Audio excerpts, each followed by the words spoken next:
I'm Sheila Smoot. I'm Rhonda Robinson. Welcome in to another edition of Focus, and we are in the great city of Pleasant Grove. Yes, we are. We love Pleasant Grove. Thank you for having us out in the City Hall today. And we're going to have several segments that air from this location, so stay tuned. There's going to be some really good information coming your way. Yeah, we want to thank the mayor and the city council, Yes. All of them for allowing us to set up in this wonderful space. A couple of things we're talking about today, affordable homes. And what's affordable to me may be different Than than That's a good point. Sheila and you and everybody. But we want to help you, kind of guide you through that process. And I want to start off with some info I found on bankofamerica.com. Okay, that is a reference just point. a couple of warnings for those who are trying to maybe qualify for some of these different programs that allow them to get into certain homes depending on your credit score and your income, et cetera. So here goes Rhonda Robinson's Hot Topic.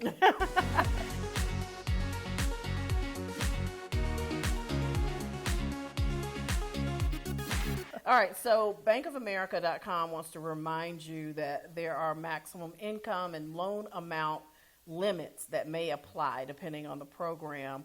Also, the fact that certain property types may not be eligible for certain types of programs. So they just want to remind you about that. So you want to educate yourself about the different programs that you're interested in. Down payment assistance and closing cost assistance. It may not be available in certain areas. Right. So you want to make sure you check out, the property address and make sure that you can actually get the assistance and that it qualifies for whatever program you're interested in. Monthly mortgage insurance premiums. You want to take a look at that and find out, do I have to pay a certain amount up front? Is this monthly? How does that work? That's good. Also, VA funding, if you're interested in that program. Some programs apply a fee at the closing table. So you want to make sure, am I going to be paying a huge fee up front? Is this fee going to be spread out throughout the loan? Ask all those questions so that you're armed with all the information you need as you go to the closing table. Rhonda Robinson's Hot Topic. And how do we get to some of that? This is at bankofamerica.com. bankofamerica.com. Stay tuned. We'll be right back after this.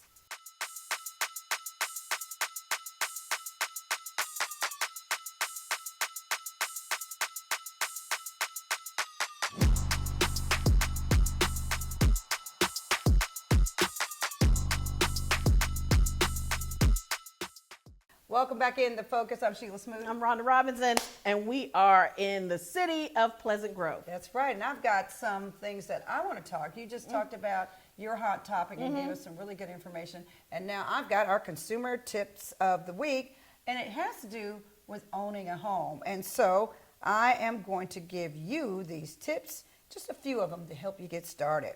Number one, start saving early. We talked about start saving early. Getting a mortgage requires you to put skin in the game by making a down payment on your home.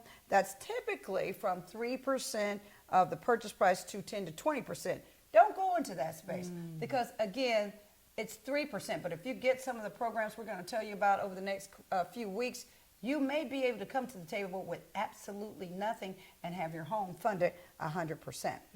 Start working on your credit score as soon as possible. Tip number 2, your credit score plays a role in getting a mortgage. Almost everyone has room for improvement. Start by paying off or paying down your credit cards.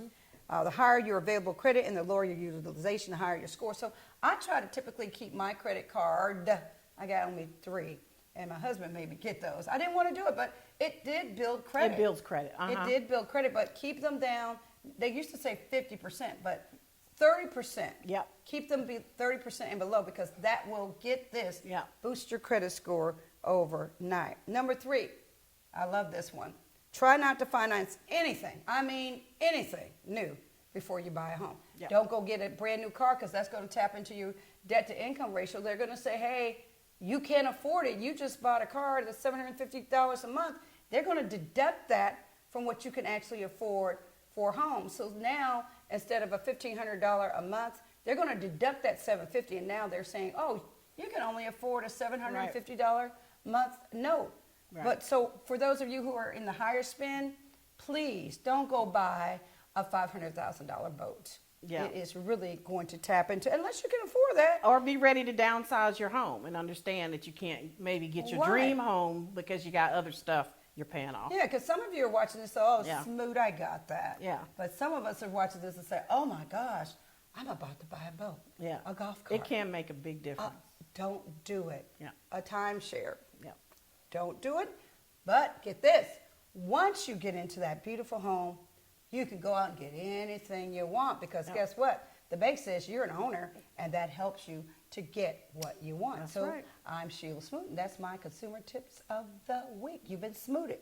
We'll be right back.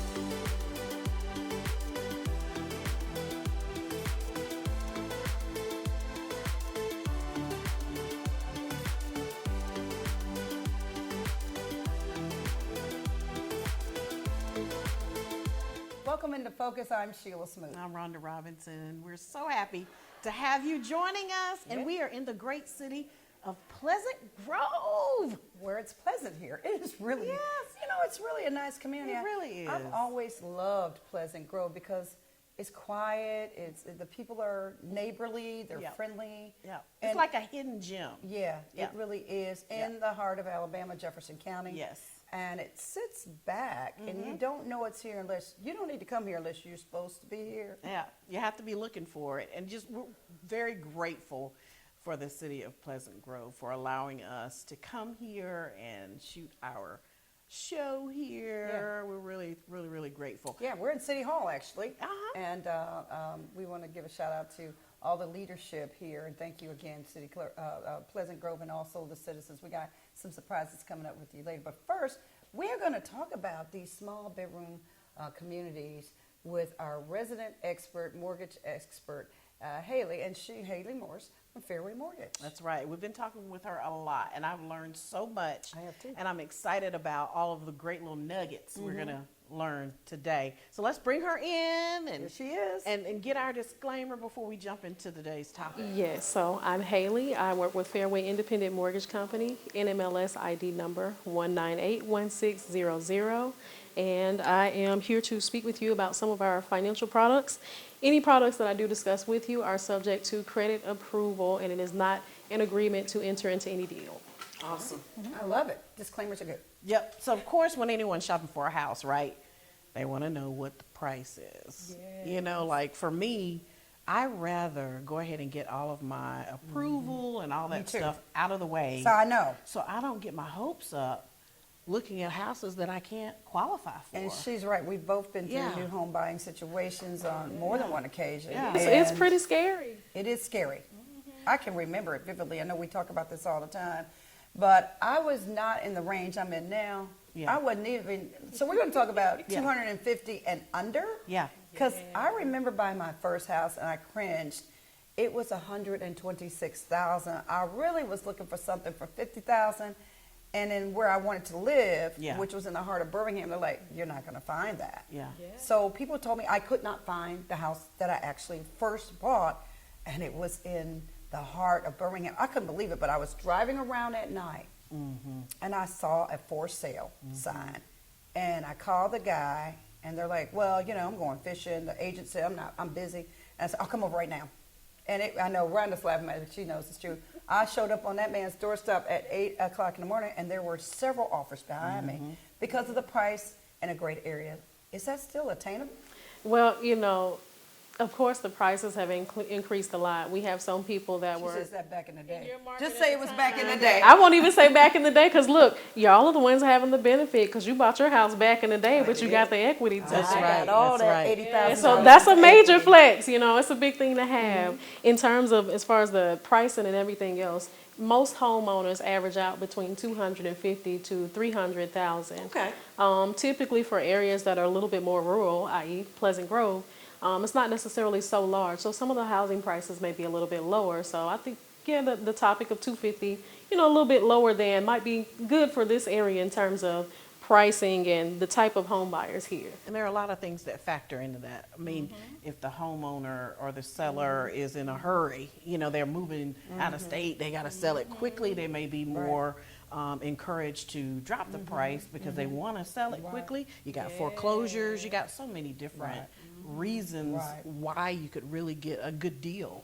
Definitely, home. with motivated sellers, in some cases, you may even be able to negotiate your terms if you Right. need a lower price or if you wanted closing costs covered, anything like that. In terms of down payment assistance, you might want to ask them that in most cases from the lender. But in certain situations, you can't have the seller to contribute toward down payment costs. In terms of your lender, if you got a down payment assistance program or USDA, then that might be useful for that. But definitely, I think this area is prime for 250, 275 maybe. It's higher than that. I mean, I know some homes, a home builder, major home builder, actually black female home builder out here who have built some monster homes. You're not going to get in under $400,000.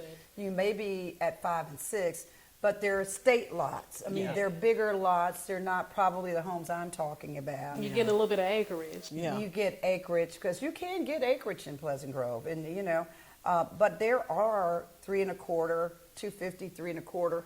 But every blue moon, Yeah. I find one, literally.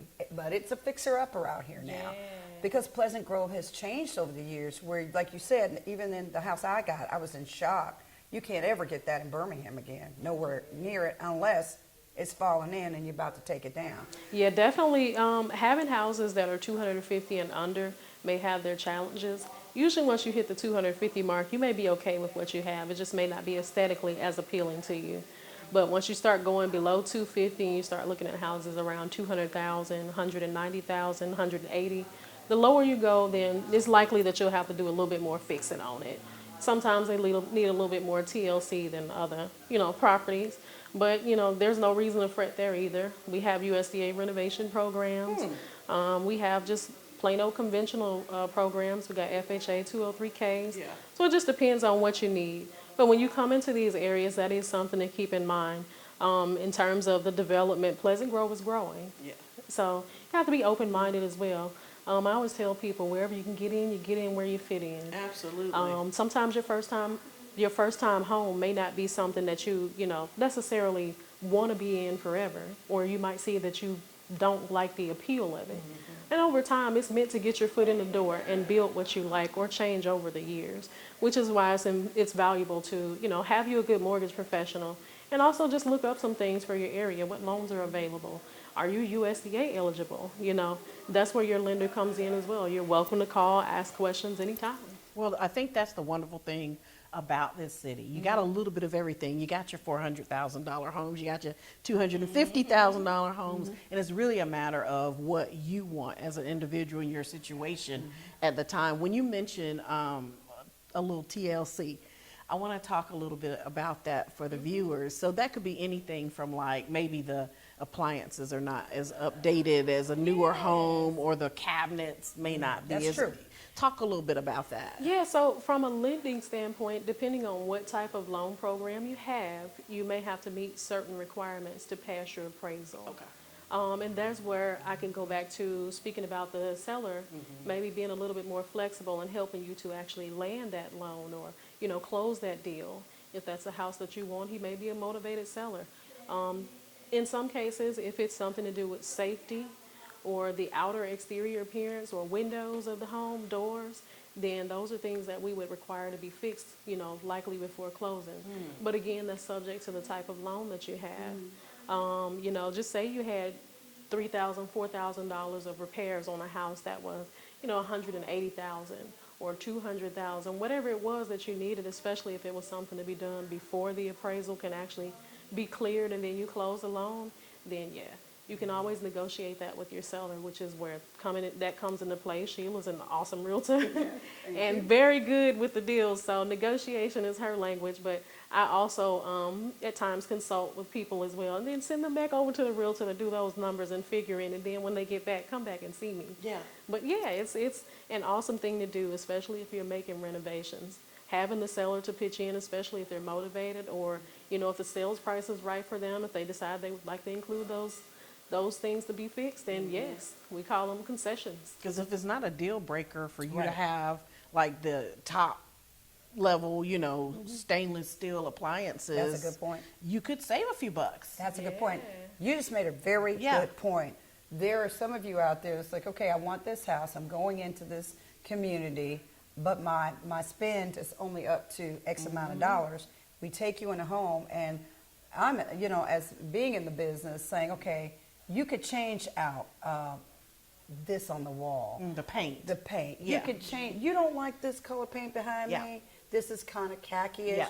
and you want it to be off-white or gray blue or- or gray. You can change those. This is a hardwood floor I'm standing on, and they're like, "Oh, I hate that carpet." Yeah. I got luxury vinyl plank for you. But those are things that, as you were saying, and you mentioned on the stainless steel, it might be the all black appliances that are nice still. Yeah. And you can always go back and buy that package And and have it upgrade. reinstalled when you get in the house over time. I remember my dad told me, he said, my first apartment, I was like, oh, you're giving me the basement furniture? Yeah. He said, this is good furniture. And until you can make your own money and buy what you want, you got Yes. something to sit on. Right. And it just kind of changed my trajectory because it Yep. wasn't bad furniture, but I'm like, I want something cooler, nicer, newer. He asked me, can you afford it? And I couldn't. So we just get in, and then a You house, worry about that. Yeah. you may be in that house for how many years? You can build up to that. So don't blow the deal. Yeah. And to add to that, for people who may see that the interest rate is a little bit high, if you want the seller to contribute concessions, you can take those concessions and buy your interest rate down. Let's Sometimes talk about it can be a those. little bit pricey. Yeah, tell people about some of those things, like How you the bring it down. homeowner or the home warranty. You can ask the seller to buy that. There are a lot of things. Yes. Go through that so So- people understand. Incentives. Yeah. The seller's concessions can be used toward whatever it is that may be beneficial toward you and them, or just you once the house closes. It could be a home warranty. They could have paid up your HOA membership for the next year. They could be Termite paying bond. taxes. It just depends. Termite bond, as you Buy mentioned, down the pest rate, control. buy down the rate. Yeah, and then Yeah. also buying down the rate is a simple thing. Sometimes the higher the home price, then the interest rate, buying it down can be more expensive. Recently, I had someone ask me about buying down, 7 points. Typically, when you say points, then we're talking about 1% of the purchase price or the loan amount, excuse me. So when you do that 1%, then we're actually looking at 1% of that total. So if you got a $100,000 house and the seller gives you $3,000, you can buy down 3 points. That's awesome. Awesome. But now, if you have a $300,000 house and you want to buy down 5 points, we're looking at $15,000. That you're going to bring to the closing to make sure the deal goes through. So it can get a little bit pricey. So at 300,000 and you're at 300,000 at 1%, then that could be pretty Yeah. pretty high price. Depends on how bad you want You're those right. points. It depends on how bad you want to get out of that house, Yeah. get going, and get to the next one, or get to wherever you're going. Typically for the smaller deals though, you're looking at a little bit of a lower price for that buy down, and it's because the total amount isn't so high. Okay. So yeah, you definitely want to be aware of seller concessions. The higher the home price, the higher that 1% per point. So keep that in mind as well. And if it ever comes down to figuring out if we can actually make the deal work, don't be afraid to ask for those negotiations between your mortgage lender and your realtor. That's what we're here for. When it comes down to getting the best deal, of course, everyone in the transaction is going to get paid in one way or another. But in terms of the benefit, we want to see that long term you get what you came for. Right. So that requires us to be very transparent about where we are. If you already know, hey, I only want to pay $5,000 out of my pocket, then you need to tell somebody. Right, you need to tell Don't somebody. get upset or have right. sticker shock, on Right. closing day. Right. You got to be honest about where you stand and what It's you want to that do. fear we talked about. Right. It is still that fear that we Right. often talk about. I mean, I've been through it. I remember that. Mm-hmm. But the bottom line is, communities like Pleasant Grove, what do Mm-hmm. banks think about communities like Pleasant Grove? Because they're smaller. Yeah. Then we got one high school here. We've got one elementary school here. Mm-hmm. We've got one middle school here. But it's such a close-knit community. Everybody here Mm-hmm. knows pretty much everybody or has the ability. And now you got so many people who are new residents Yeah. coming in here. Yeah. What do the banks think about loaning in communities like that? Is that a factor or it doesn't matter? Well, the good thing about it is since we're not a bank, we don't really have a customer score. Good, We don't good. have any overlays that are more restrictive. Oh, wow. In most cases, I've worked in several banks in my lifetime, several credit unions. And in most cases, the credit unions don't so much have that issue, but the banks, they have an overlay. And a lot of times with credit unions, being a member, you might can pull different Yeah. benefits that, the regular person that's just signed up hasn't had. But in terms of overlays, we don't have any. So I usually refer to them as naked guidelines. The way that USDA would have them or the way that FHA would have them is the way that we have them. We don't have an extra layer of this because what we noticed you had. Our underwriters understand that you're human. Our programs are human, and that's what they're designed to do. So we are Get out it there to work, to run yeah, it all together and get you there. yes, we got a little bit for everybody. So That's we don't awesome. turn anybody away. That's awesome. All right. Well, we appreciate you, We do. as always, As always. giving all the great information. And before we get out of here, we always like for you to give out your information for those who may want to contact you. For sure. I'm Haley Washington, Haley Morris. I work for Fairway Independent Mortgage Company. Phone number is 205-534-4188. I can be reached via text or call. You can also email me anytime. That's Haley, HALLEY, .washington@fairwaymc.com. All righty. Well, we appreciate you. All right, so we want to thank you so much for always coming here and sharing your knowledge with the viewers and making us feel more comfortable about the whole home Yes. buying process. Remember, folks, as she said, be transparent. Tell folks where you stand. There's no reason to be embarrassed. If you want to bring 15,000 to the closing table, 30,000, 5,000 to the closing table. Just Or three. I $2. don't want the numbers to Or scare tell you. them. Or Or just tell them I have just- no money. just tell them She'll there's get you there. there's a lot of things available but they don't know, they're not mind readers, the realtors and the mortgage professionals, so you have to tell them where you're at. So All right. thank you. Yeah, I appreciate it. Y'all are awesome. I appreciate it very much. You know I love your company. I love Fairway. Tell our guy we will not name his name today. Your boss. We said thank you so much. Yes, I surely will. All right. Thank you so much for always sharing all of your knowledge with the viewers. We really appreciate you so much. And of course, you're coming back. So this is like so long, not goodbye forever. We'll see you next week. That's right. Yeah, I'll be in y'all's neighborhood. Thank you again. We really appreciate it. Want to remind our viewers, always be transparent. Don't be afraid to share with your real estate agent or your mortgage professional where you stand financially and what you want to bring to the closing table, because they're here to help you. They will get you there That's right. so you can get in your dream home and a community like Pleasant Grove. I'm Sheila Smoot. I'm Rhonda Robinson. We'll see you next time. Stay focused.